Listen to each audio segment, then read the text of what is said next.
sa mental health ng mga mag-aaral at guro. Tinutugunan Health crisis sa bansa.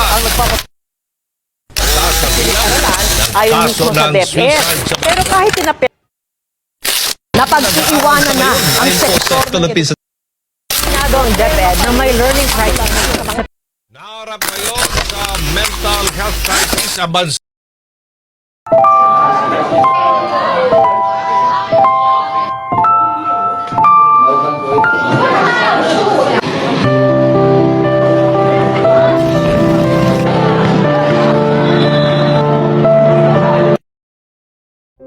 Sa bawat silid-aralan, mayroong mundo na naghihintay na matuklasan. Ngunit paano kung ang mundong ito ay hindi lang puro libro at numero? Paano kung ang totoong aral ay matatagpuan sa bawat ngiti, bawat pagsubok at bawat damdamin ng mga batang nagsisikap matuto? Ngayong araw, sisiyasatin natin ang puso ng edukasyon. Aalamin natin kung paano nakakaapekto ang kalidad ng pagtuturo sa emosyonal na kalagayan ng ating mga mag-aaral. At sa gitna ng pagbabagong ito, paano nakakatulong ang teknolohiya upang gawing mas makulay at makabuluhan ang kanilang paglalakbay sa kaalaman. Samahan ninyo kami sa isang paglalakbay na magpapakita sa tunay na mukha ng edukasyon.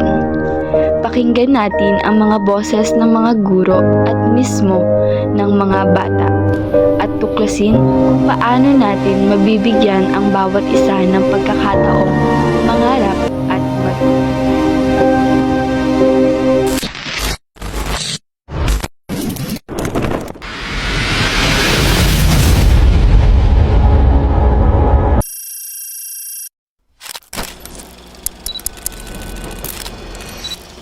Good morning. I am Brianna's Manorca Reina J. from News. What's your name?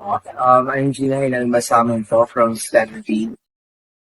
First question. Ano ang mga bagay na nagpapaganda o nagpapagtiyak sa kalidad ng inyong edukasyon? Everything is there on this you can say.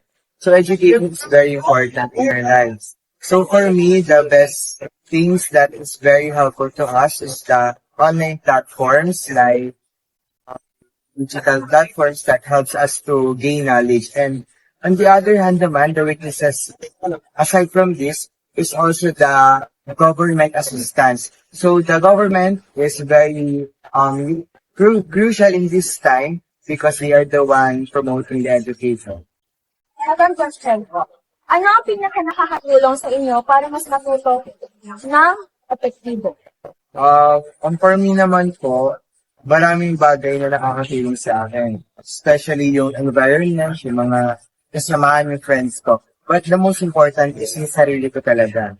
For me, the best thing that you can do in yourself is to study well, do your best. Third question po. Kung may isang bagay kayong gustong baguhin sa sistema ng edukasyon, ano ito at bakit? We can change naman immediately. So, kailangan ng step-by-step process.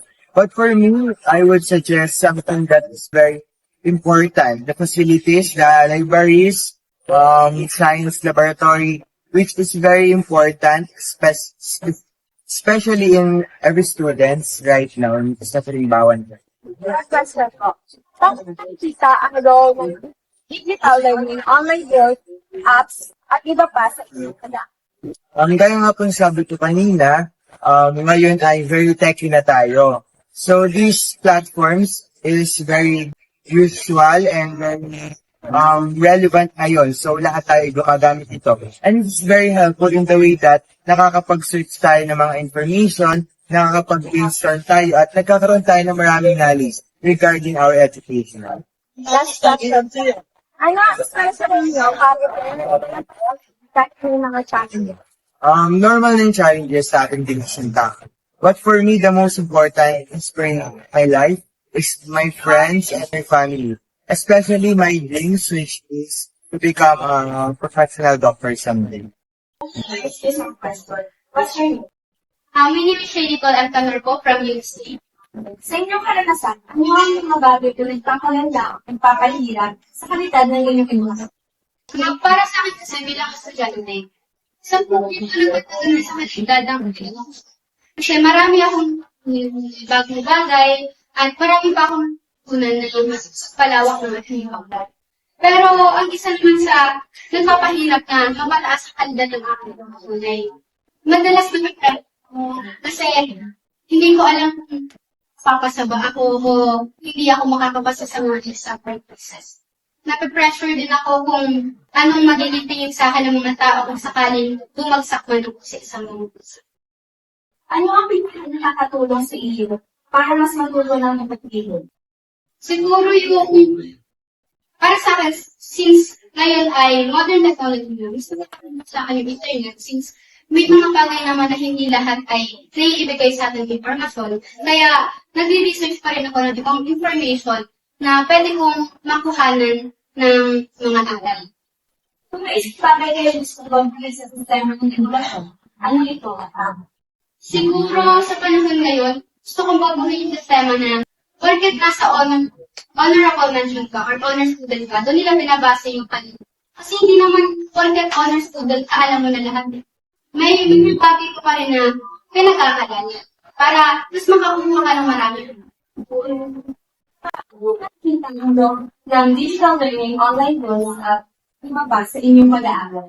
Siguro para sa akin, kagaya ng sinabi ko kanina, nagsasearch pa rin ako ng ibang information sa internet. So para sa akin, ito ay isang tulong para sa akin bilang estudyante na hindi naman lahat ng bagay o mga kaalaman ay alam.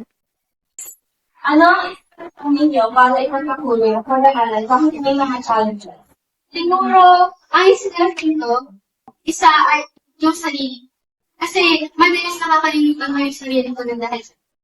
So, habang tumatagal ng panahon, sa pag-aaral pala, dapat iniintindi ko rin yung sarili mo. Dahil kapag iniintindi ko yung sarili ko at pinahalagahan ko, mas magiging better version ako ng sarili ko at mas makakahandle ako sa stress.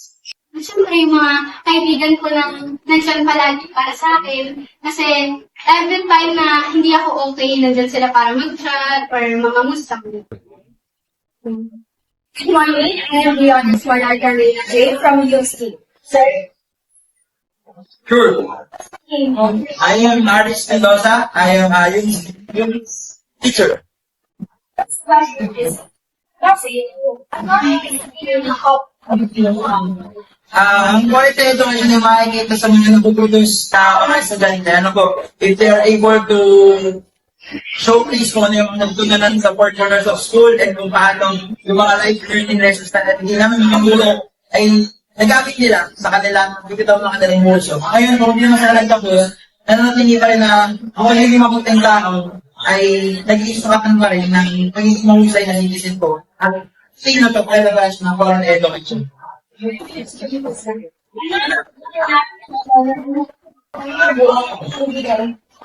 Okay. Taon-taon nag-iiba-iba ang kakayanan ng mga bata. At yun ang nakikita kong weakness at hamon ay ang comprehension talaga ng mga bata. Marunong magbasa, marunong mo na pero yung pagdating sa comprehension ng pag-aanalisa ay doon I think nagkaroon ng konting pabagal na pag-proseso. Simpleng instruction na true or false, pagsunod sa mga panuto ay hindi nila magagawa. So, sana naiintindihan ng mga bata bakit at kailangan na naunawaan nila ang lahat ng sinasabi or binabasa para mas nakakapag-comprehend sila at nakakapito sila ng mas tama.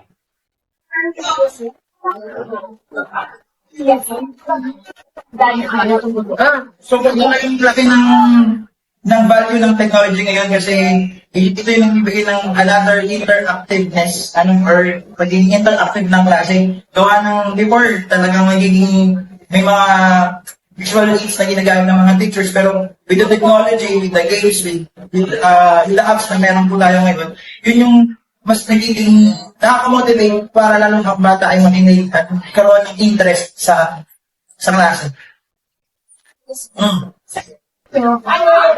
ano dapat bigay ng gobyerno sa mga gurong magtaka nila? Wala po pinigil ng suporta kasi level mo natatawag ng pangangailangan. Laging kulang sa classroom, laging kulang sa facilities, So, I would like to always kumato sa gobyerno natin, tumigil, huwag kanukunin, huwag buhayin ang napatay sa bata at sa mga estudyante. Last question.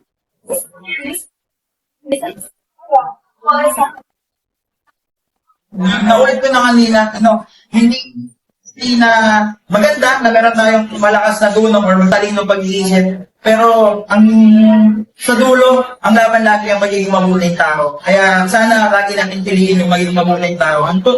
Yun naman, maraming salamat. Nakita at ating nasaksihan ang kahusayan at determinasyon ng ating kapwa mag-aaral. Isang pagpupugay sa mga gurong patuloy na nagbibigay kaalaman tungo sa maayos na pag-aaral. Nawa, ito ay magsilbing inspirasyon at magbigay kaalaman sa lahat. Kaya't ating isusulong ang advokasiyang nararapat makamtan ng bawat mag-aaral sa Pilipinas. Muli, ito ang Quest, Quality Education for Success Transformation. Naglilingkod, hatid ay kaalaman at balita. Hanggang sa muli, ito ang documentary. Paalam.